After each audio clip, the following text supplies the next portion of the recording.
Bienvenue dans Passerelle, un podcast pensé pour éveiller la curiosité des apprenantes et des apprenants de français.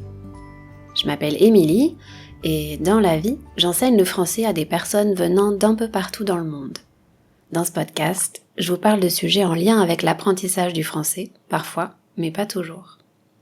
C'est surtout le point de départ d'une conversation, un encouragement à réfléchir ensemble à quelques questions. Si ça vous dit, je vous invite à venir me retrouver sur Instagram. Et en ce moment, je travaille aussi sur une newsletter qui sera en quelque sorte une extension de ce podcast. Elle n'est pas encore tout à fait prête, mais dès que ce sera le cas, en mars, si tout se passe bien, je vous tiendrai au courant bien sûr. Alors pourquoi est-ce que je vous parle de ce projet de newsletter ? C'est pour faire la transition avec le sujet d'aujourd'hui, puisqu'on va parler d'écriture. Je pense que c'est quelque chose que j'ai déjà mentionné dans le passé, dans l'épisode sur la parole, mais quand je travaille sur ce podcast, ce qui me prend le plus de temps, c'est clairement l'écriture. Bon, j'aime beaucoup écrire, donc c'est pas un problème en soi.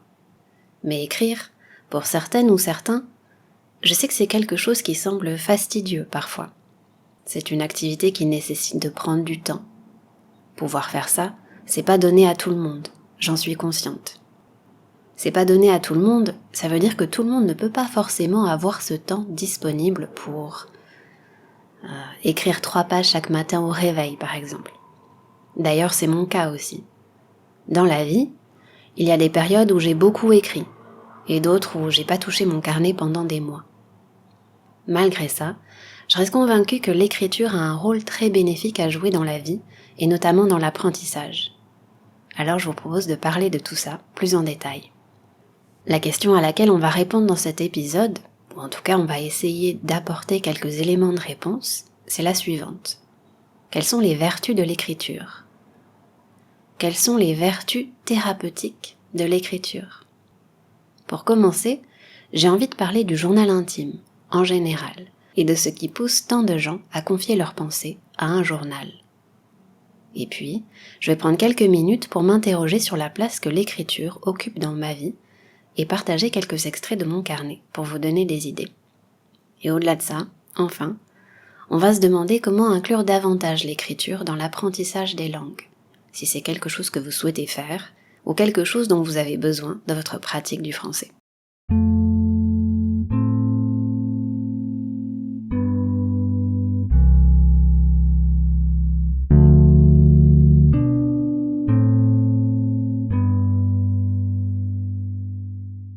Dans l'épisode de la semaine dernière, je vous disais que les philosophes ont beaucoup à nous apprendre sur les vertus de l'amitié. C'est également le cas pour l'écriture. Pour vous donner un exemple, Épictète dit que l'écriture est importante pour pouvoir méditer et affronter le réel. Et je le cite, « Garde ses pensées nuit et jour à la disposition, mets-les par écrit, fais-en la lecture. Qu'elle soit l'objet de tes conversations avec toi-même, avec un autre. S'il t'arrive quelqu'un de ces événements qu'on appelle indésirables, tu trouveras aussitôt un soulagement dans cette pensée que ce n'est pas inattendu. » Tout est là en fait, dans ces quelques phrases. Pour dire les choses plus simplement, en gardant une trace écrite de ses pensées, en réutilisant ça dans les conversations, on se prépare aux situations qu'on va rencontrer dans le réel grâce à l'écriture. Pour se rapprocher de nos préoccupations du quotidien, je crois pas me tromper en disant qu'on a toutes et tous tenu un journal à un moment de notre vie, sous une forme ou une autre. Une petite précision sur le vocabulaire. En français, on écrit un journal, mais vous entendrez aussi parfois l'expression « tenir un journal ». Souvent, on commence à tenir un journal intime à l'adolescence. Alors, qu'est-ce qui nous pousse à confier nos pensées, nos secrets à cet objet ? Eh bien justement, comme il nous accompagne tout au long de la vie, pour certaines personnes, c'est un excellent moyen de pouvoir retracer le fil des événements de sa vie. Garder des souvenirs, qu'ils soient futiles ou marquants. Quand on a du mal à donner du sens à son existence, quand on traverse des périodes plus ou moins chaotiques dans la vie, écrire peut nous aider à remettre les choses en ordre dans notre tête. Là, la situation qui me vient en tête, c'est celle où on ressent une émotion très forte, comme la colère, la frustration par exemple. Écrire, ça peut être un véritable exutoire, c'est-à-dire un moyen de se débarrasser, de se décharger de cette émotion intense qui nous submerge tout à coup. Ainsi, on parvient à prendre du recul par rapport à la situation et avec cette distance, à remettre en perspective le problème auquel on est confronté. Écrire, c'est quelque chose qu'on peut juste faire pour le plaisir aussi. Tout à l'heure, je parlais des vertus thérapeutiques de l'écriture. Et en effet, l'écriture peut être utilisée comme un instrument pour mieux se connaître soi-même. En écrivant, en prenant des notes au jour le jour, on prend l'habitude d'explorer ses idées au quotidien. On prend l'habitude de développer ses pensées et une voix qui nous est propre, autrement dit une voix qui nous appartient. Pour faire le lien avec l'apprentissage des langues, l'écriture est un exercice qui participe à créer une bulle d'immersion dans laquelle on peut se mettre pour écrire tout ce qui nous traverse l'esprit, pour chercher les mots justes et essayer de nouvelles choses. Alors, j'ai envie de vous poser une question. Est-ce que vous aussi, vous tenez un journal en ce moment ? Et ici, je fais référence aussi bien au journal où on écrit les événements de la vie de tous les jours, qu'à celui où on prend des notes pour l'apprentissage et la pratique. Moi, je vais répondre à cette question un peu plus tard. En tout cas, écrire dans un journal, ça peut prendre plein de formes différentes. Parfois, on peut même mentir dans un journal intime, ou ne pas oser écrire toute la vérité. Tout simplement parce que, on ne sait jamais, n'importe qui pourrait tomber dessus. Vous êtes libre de suivre le conseil suivant à la lettre, mais à ce sujet, l'écrivain Ernest Hemingway dit qu'il faut commencer par écrire une phrase vraie. Je ne sais pas ce que vous en pensez, mais écrire dans un journal personnel, ça reste un exercice qui se pratique avec sincérité. D'ailleurs, ce serait intéressant de réfléchir à ce qui distingue vérité et sincérité. Mais pour résumer en quelques mots, les vertus thérapeutiques de l'écriture, je dirais qu'elle permet de se rappeler de tous les événements de la vie, ou au moins ceux qu'on choisit d'écrire. Elle nous permet de réfléchir avant de réagir, de digérer un trop-plein de pensées. Le carnet fait office de confident, et grâce à cet objet, on peut plus facilement faire un retour dans le temps et se remémorer les choses qu'on a vécues. Et avec ce recul, avoir une perspective différente, plus nuancée sur ce qu'on a écrit, ce qu'on a vécu. Dans un journal, on peut prendre le temps d'écrire, mais on peut aussi gribouiller quelques phrases à la va-vite, c'est-à-dire rapidement, sans faire attention. Un gribouillage, c'est donc un dessin ou un texte écrit rapidement et peu lisible parfois. Peu importe la forme, sur le fond, l'écriture sert à dire ce qu'on a sur le cœur, dans un cadre spécifique. Ce cadre étant le carnet. Quand on utilise cet outil pour s'exprimer dans une nouvelle langue, l'avantage, c'est qu'on peut y écrire tout et n'importe quoi. Et plus tard, avoir une image du chemin qu'on a parcouru. Dans l'écriture, comme pour beaucoup de choses dans la vie et dans l'apprentissage, plus on s'entraîne, plus ça vient naturellement. Alors sans transition, pour passer à la suite, j'ai envie de prendre quelques minutes pour feuilleter avec vous le carnet que j'utilise en ce moment et voir ce qu'on peut y trouver. Feuilleter un livre, un carnet, ça veut dire tourner les pages rapidement. Qu'est-ce que je peux vous dire pour le décrire ? C'est un carnet tout simple, il est noir et sans décoration particulière. J'ai commencé à l'utiliser en 2017 et je l'ai pas encore fini. Donc ça dit quelque chose de mon utilisation de ce carnet. Comme je le disais un peu plus tôt, je traverse des périodes où j'écris beaucoup. Je note plein de choses. Et d'autres périodes où je ressens pas le besoin d'écrire.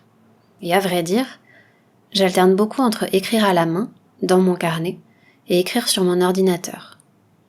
J'ai quand même une nette préférence pour l'écriture à la main. Et je sais pas si je saurais vous dire pourquoi, mais peut-être parce que je passe déjà beaucoup de temps devant un écran avec mon métier, mais j'aime tout simplement l'expérience physique, de toucher du papier, de sortir ce qui me passe par la tête à travers la main et le stylo. Écrire à la main, c'est plus instinctif pour moi. Ça réveille des émotions différentes. Et pour vous alors ? Vous préférez plutôt écrire à la main ou taper sur un clavier d'ordinateur ? En fonction de ce qu'on écrit, une liste de choses à faire, ce qui nous a marqué dans la journée, la réponse ne sera pas la même, certainement. Et bon, si je feuillette mon carnet, qu'est-ce qu'on peut y trouver ? C'est pas un journal intime dans le sens traditionnel du terme. C'est un peu un fourre-tout. Quand je dis un fourre-tout, ça veut dire que c'est un espace où je dépose toutes mes idées, d'une manière plus ou moins organisée. Il y a une partie agenda, où j'ai noté des rendez-vous importants, la carte de visite d'un café près de chez moi. Il y a des listes, bien sûr. Par exemple, sur une page, il y a une liste de mots que j'aime bien. Le premier, c'est flâner. Flâner, c'est se promener sans but, au hasard, pour le plaisir de regarder. Quoi d'autre ? Encore une liste, des livres que j'ai lus, des photos. Et ensuite, il y a plusieurs pages avec des notes en mandarin. Et avec le recul, c'est intéressant parce que ces notes datent de 2017, probablement. Mais aujourd'hui, je n'écris plus en mandarin. Je n'écris plus à la main, je devrais préciser. Je continue à étudier cette langue. Et dans mon apprentissage, l'écriture était quelque chose qui prenait énormément de temps. Un jour, je me suis demandé, est-ce que j'ai besoin de savoir écrire les caractères à la main ? Et la réponse est non. Dans la vie quotidienne, j'ai besoin de savoir reconnaître les caractères, de savoir lire en fait. J'ai besoin de savoir parler et de comprendre quand on me parle. Quand on parle d'écriture et d'apprentissage, c'est très important de savoir écouter ses besoins et adapter ses habitudes en fonction de ça. Mais je vais développer ce point dans la dernière partie. Bref, après ces quelques pages de notes, il y a encore des listes, des notes que j'ai prises pendant un cours que j'ai suivi sur la photographie. Il y a aussi des endroits que je voulais visiter pendant une journée d'escale entre 2 avions à Paris. C'était en 2018. D'ailleurs, cette journée a été un fiasco total. Un fiasco qui s'est bien terminé puisque, avec mon mari, on est rentré plus tôt que prévu à l'aéroport et heureusement parce que j'oublie exactement, mais je sais pas, je m'étais trompée dans l'horaire de l'avion ou l'avion partait 1 heure ou 2 heures plus tôt que ce qu'on pensait. Mais donc finalement, on n'a pas raté notre avion. Et bon, de toute façon, on a eu d'autres occasions de visiter Paris par la suite. Tout ce blabla pour dire que mon carnet, c'est vraiment un mélange de plein de choses. J'écris quand il se passe des choses importantes, heureuses et tristes. J'écris quand je voyage parce que j'aime bien garder un souvenir précis de ce que j'ai fait pendant ces moments-là. Et j'écris aussi beaucoup quand j'écoute des podcasts. Je vais pas revenir en détail sur les bénéfices des podcasts dans l'apprentissage des langues, c'est pas le sujet ici. Mais si c'est pas quelque chose que vous faites déjà, je vous encourage à essayer de prendre des notes quand vous écoutez un podcast en français. Ça peut être un petit résumé général ou des phrases particulières. Ça dépend de vous et de vos besoins. Pour moi, ça m'aide à intégrer de nouvelles tournures de phrases à mon vocabulaire. J'aime pouvoir feuilleter les pages et garder une trace des choses qui m'ont marqué, qui m'ont fait réfléchir au fil des années. Voilà, je crois que c'est tout pour ce petit aperçu de mon carnet. Terminons avec quelques réflexions sur ce que l'écriture peut nous apporter dans l'apprentissage des langues. J'observe souvent qu'écrire est une compétence ignorée par les élèves, par manque de temps ou parfois parce qu'on ne sait pas par où commencer. C'est une excellente alternative à la parole, quand on souhaite produire quelque chose, être actif dans son apprentissage et qu'on n'a pas forcément l'occasion de parler régulièrement avec quelqu'un. L'écriture a un rôle important à jouer dans l'acquisition de la langue. Ce qui est génial, c'est qu'on peut incorporer l'écriture à n'importe quel stade de son apprentissage. Je vous donne quelques exemples. Vous pouvez simplement écrire de nouveaux mots et prendre des notes pour assimiler les connaissances dans un premier temps. Ensuite, pour s'approprier ces nouvelles structures, vous pouvez commencer à écrire vos propres phrases et expérimenter avec les nouvelles expressions que vous avez apprises. Plus vous allez avancer dans votre apprentissage et développer des habitudes d'écriture, plus vous allez consolider cette compétence. Et grâce aux corrections données par votre prof, votre partenaire d'échange linguistique, vous aurez petit à petit une meilleure idée de ce qui fonctionne et de ce que vous pouvez améliorer dans votre écriture, dans votre expression. Alors oui, c'est un exercice qui nécessite de la patience, de l'attention, mais qui en prenant le temps, permet vraiment de perfectionner la manière dont on s'exprime. À un moment donné, c'est important d'écrire sur des sujets qui vous tiennent à cœur, qui vous intéressent, pour maintenir un lien avec la langue et garder la motivation. Pour finir, si vous êtes en panne d'inspiration, j'ai envie de partager avec vous un exemple de sujet. Il y a quelques semaines, j'ai suivi un atelier d'écriture et le but était de prendre juste quelques minutes chaque jour, pendant une semaine, pour écrire un petit paragraphe. La seule contrainte, votre texte doit commencer par la phrase suivante. Aujourd'hui, j'ai remarqué, c'est à vous de compléter la suite. Il me semble que c'est un bon exercice pour prendre le temps d'observer les choses, les gens autour de soi, et pour ancrer la pratique du français dans votre vie quotidienne.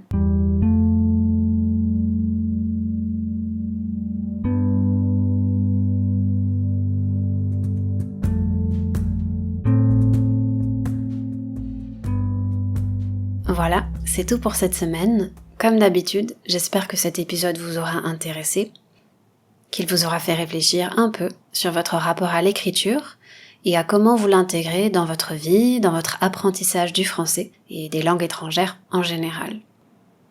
Toutes les informations essentielles sont dans les notes de cet épisode. Et encore une fois, je vous invite à vous abonner à Passerelle sur votre application de podcast préférée si ce n'est pas encore fait. Vous pouvez aussi me retrouver sur les réseaux sociaux, et notamment Instagram, où je partage des ressources supplémentaires pour continuer à échanger. Le meilleur moyen de faire connaître ce podcast, c'est encore d'en parler autour de vous. Si vous avez aimé l'épisode que vous venez d'écouter, je vous encourage à mettre des étoiles sur Apple Podcast et à écrire un commentaire. Lire vos retours quand vous m'écrivez, ça illumine ma journée, vraiment. Je vous remercie d'avoir pris le temps de m'écouter aujourd'hui et je vous donne rendez-vous bientôt pour le prochain épisode. À très vite!